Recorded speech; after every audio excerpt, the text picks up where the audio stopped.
26 नवंबर 1950 को पूरा संविधान बन गया। सभी संविधान निर्माताओं ने सिग्नेचर कर दिया। संविधान दिवस उसके बाद से हम मनाने लग गए। लेकिन एक बात बची हुई थी कि भारत का नेशनल एंथम क्या होगा। 26 नवंबर को संविधान लागू हो गया, बन गया, बट गया, लेकिन भारत का नेशनल एंथम क्या होगा इस पे आम सहमति बनी नहीं पाई। क्यों नहीं बन पाई? क्योंकि पूरा का पूरा फ्रीडम मूवमेंट, आजादी का आंदोलन वंदे मातरम भारत माता की जय से हुआ था। अंग्रेजों ने यहां पे नेशनल एंथम इंपोज करने की कोशिश किया, गॉड सेव क्वीन अंग्रेजी में। उस गॉड सेव क्वीन का विरोध करने के लिए बंकिम चंद्र चटर्जी जी ने 24 घंटे के अंदर अपना नया एक अल्टरनेट नेशनल एंथम बना दिया, वंदे मातरम। यह हुआ कि भारत का राष्ट्रगान क्या हो, नेशनल एंथम क्या हो। तो मेजॉरिटी का कहना था कि भाई पूरा का पूरा आजादी का आंदोलन वंदे मातरम से हुआ है, तो स्वाभाविक सी बात है वंदे मातरम होना चाहिए। उस समय लाहौर में अखबार निकलता था, उसका नाम था वंदे मातरम। राम प्रसाद बिस्मिल जी ने गजल लिखा, उस गजल का शीर्षक था वंदे मातरम। उपन्यास लिखा गया, शीर्षक था वंदे मातरम। नाटक खेले जाने लगे, शीर्षक वंदे मातरम। गमछों के ऊपर वंदे मातरम। और यहां तक कि जो भारत का पहला झंडा डिजाइन हुआ वो तो भगवा झंडा ओम निशान था, जो दूसरा झंडा डिजाइन हुआ वो भगवा झंडा वंदे मातरम था। हर साल कांग्रेस का राष्ट्रीय अधिवेशन होता था, उस राष्ट्रीय अधिवेशन में भी वंदे मातरम गाया जाता था। यहां तक कि जो कांग्रेस का 5वां राष्ट्रीय अधिवेशन हुआ उसमें गुरु रविंद्रनाथ टैगोर जी ने खुद ही वंदे मातरम गाया था। सब कुछ वंदे मातरम से चल रहा था। इसीलिए ज्यादातर संविधान सभा के लोग कह रहे थे हमारा नेशनल एंथम होना चाहिए वंदे मातरम। कुछ डिसाइड नहीं हो पा रहा था, कुछ लोग कह रहे थे नहीं जनगण मन भी होना चाहिए। फिर रिपब्लिक डे जो हम 26 जनवरी को मनाते हैं, इसके 2 दिन पहले फिर से एक संविधान सभा की आपात बैठक बुलाई गई उसी संसद में जो अभी कुछ दिन पहले तक फंक्शन में थे। और सभा में तय हुआ कि अगर वोटिंग कराएंगे तो ठीक नहीं है, जनगण मन हो या वंदे मातरम हो इसके ऊपर वोटिंग कराना ठीक नहीं है। तो राजेंद्र प्रसाद जी ने प्रस्ताव पास किया कि वंदे मातरम और जनगण मन दोनों को एक बराबर सम्मान मिलेगा और दोनों ही हमारे नेशनल एंथम होंगे। ये 24 जनवरी 1950 को हुआ।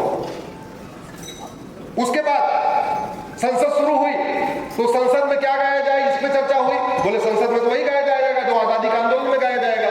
तो संसद का समापन वंदे मातरम से होने लग गया।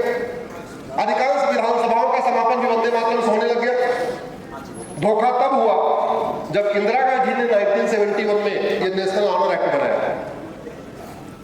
नेशनल ऑनर एक्ट बनाया उन्होंने, जनगण मन के लिए पूरा प्रोटोकॉल बना दिया। जनगण मन की म्यूजिक क्या होगी डिसाइड हो गई। जनगण मन कितने सेकंड में गाया जाएगा वो भी डिसाइड हो गया। जनगण मन खड़े होकर गाया जाएगा वो भी लिखा गया। जो खड़ा नहीं होगा उसको 3 साल की सजा होगी वो भी लिखा गया। तो जनगण मन के लिए इस नेशनल ऑनर एक्ट में पूरा प्रोटोकॉल बन गया। लेकिन वंदे मातरम के लिए कोई प्रोटोकॉल ही नहीं बना। कितने सेकंड में गाया जाएगा, किस धुन में गाया जाएगा, कैसे गाया जाएगा, खड़े होके गाया जाएगा, बैठ के गाया जाएगा। अगर खड़े होके गाया जाएगा तो जो खड़ा नहीं होगा उसको क्या होगा, कुछ भी डिसाइड नहीं हुआ।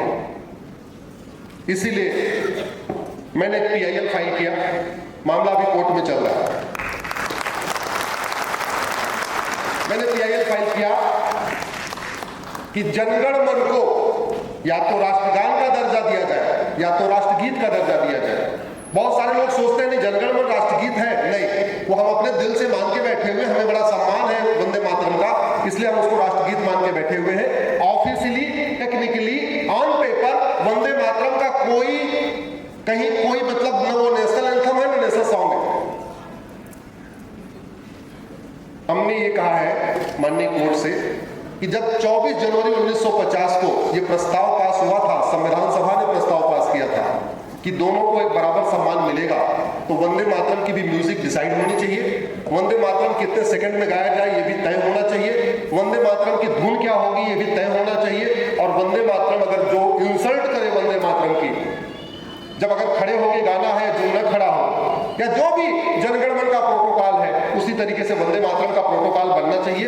ये कानून अधूरा है, ये कानून संविधान निर्माताओं की भावना के अनुरूप नहीं है। मामला कोर्ट में चल रहा है। सवाल यह है कि जिस लाहौर में वंदे मातरम के नाम से अखबार निकलता था, वो अखबार आज निकलता है क्या? जोर से बोलिए जरा, क्यों नहीं निकलता? वंदे मातरम तो चटगांव में भी गाया जाता था, वंदे मातरम तो ढाका में भी गाया जाता था, वंदे मातरम तो सिंध में भी गाया जाता था, वंदे मातरम तो लाहौर में भी गाया जाता था। अब गाया जाता है क्या? इसका मतलब वंदे मातरम की रक्षा करने के लिए कुछ और करना पड़ेगा, कुछ करना पड़ेगा। नहीं तो जैसे चटगांव में वंदे मातरम बंद हो गया, ढाका में वंदे मातरम बंद हो गया, बाकी तो छोड़िए। मेरी PIL चल रही है माइनॉरिटीज के ऊपर कोर्ट में, जिसमें मैंने आंकड़ों के हिसाब से बताया कि भारत के 9 राज्यों में हिंदू खत्म हो गए हैं, और जहां हिंदू खत्म हो जाते हैं वहां पे वंदे मातरम का गायन बंद हो जाता है। 800 जिलों में से 200 जिलों में डेमोग्राफी बिल्कुल बदल चुकी है, और जहां हिंदू खत्म हो जाते हैं वहां कोई वंदे मातरम नहीं गाया। टोटल 6000 तहसीलें चल रही हैं, उसमें से 1500 तहसीलों की डेमोग्राफी बदल चुकी है, और जहां डेमोग्राफी बदल जाती है वहां वंदे मातरम बंद हो जाता है। आखिर क्या इसी व्यवस्था के लिए श्यामा प्रसाद जी ने अपना बलिदान किया? क्या इसी व्यवस्था के लिए भगत सिंह जी फांसी पे चढ़े थे? हमारे संविधान निर्माता, हमारे फ्रीडम फाइटर, हमारे स्वतंत्रता संग्राम सेनानी जो चाहते थे, हम उसके नजदीक जा रहे हैं या हम उससे दूर जा रहे हैं? जोर से बताइए, हम उनके नजदीक जा रहे हैं या दूर जा रहे हैं? दूरी जा रही है। और एक बात आपको बताऊं, कई बार जो हम नहीं सोचते हैं वो भी होता है। घर में भी ऐसे है, बाहर भी ऐसे है। हम सोचते हैं नहीं है, फिर भी होता है। 1946 में किसने सोचा था कि भारत का विभाजन होगा? किसी ने सोचा था क्या? जोर से बोलिए। 47 में हुआ कि नहीं हुआ? 1989 में किसने सोचा था कश्मीर में नरसंहार होगा? 1990 में हुआ कि नहीं हुआ? आडवाणी जी, जेठमलानी जी, इंद्र कुमार गुजराल, मनमोहन सिंह जी ने सोचा था अपना मकान दुकान खेत खलिहान छोड़ के भागना पड़ेगा? भागना पड़ा कि नहीं भागना पड़ा? यश चोपड़ा, प्रेम चोपड़ा, देवानंद, गुलजार, मिल्खा सिंह, खुशवंत सिंह, ये जितने आज के बड़े फिल्मी घराने, बॉलीवुड के घराने हैं, ये सब यहाँ के नहीं है, सब उधर से ही है। इन्होंने कभी सोचा था अपना मकान दुकान खेत खलिहान छोड़ के भागना पड़ेगा? भागे कि नहीं भागे? समस्या के समाधान पे सोचना पड़ेगा। भारत की संस्कृति बची रहे, भारत की परंपरा बची रहे, भारत के त्योहार बचे रहे, भारत का सोच बची रहे, वसुधैव कुटुंबकम की भावना बची रहे, नारी तू नारायणी की भावना बची रहे, यत्र नरस्तु पूज्यते रमन्ते तत्र देवता की भावना बची रहे। इसके लिए हमें कुछ करना पड़ेगा।